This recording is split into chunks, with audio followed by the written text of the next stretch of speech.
Mr. Speaker, the American people are sick and tired of the new status quo at our nation's borders. The crisis that President Biden and Secretary Mayorkas have done nothing to stop is now affecting every state, in every town, every village and city, endangering the lives of innocent American citizens. 22-year-old woman Laken Riley in Georgia was brutally murdered and taken from her family by an illegal immigrant who should have been locked up. Jose Ibarra entered the United States illegally thanks to President Biden's refusal to uphold our laws and secure our border.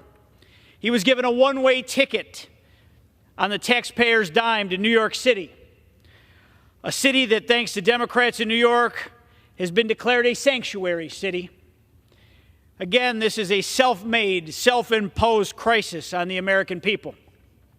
After being arrested in New York City for child endangerment, Jose Ibarra was released back onto the streets. Why, you might ask? Because once again, the policies of the left. New York State's disastrous bail reform laws have turned the state's justice system into a revolving door for violent offenders. Democrats in New York City, New York State, and right here in Washington, they know damn well that this is the result of their senseless policies. The Biden administration's border crisis and New York's bail reform, they've shattered lives just not in my home state of New York, but also now in the state of Georgia. How many more American lives will it take for us to close the border?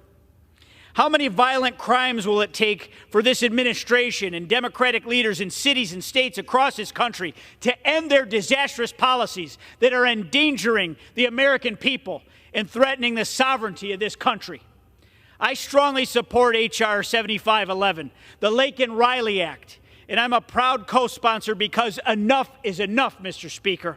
House Republicans have passed one measure after another this Congress to bring security, real security, back to our border, and real change that ensures that the federal government upholds our immigration laws.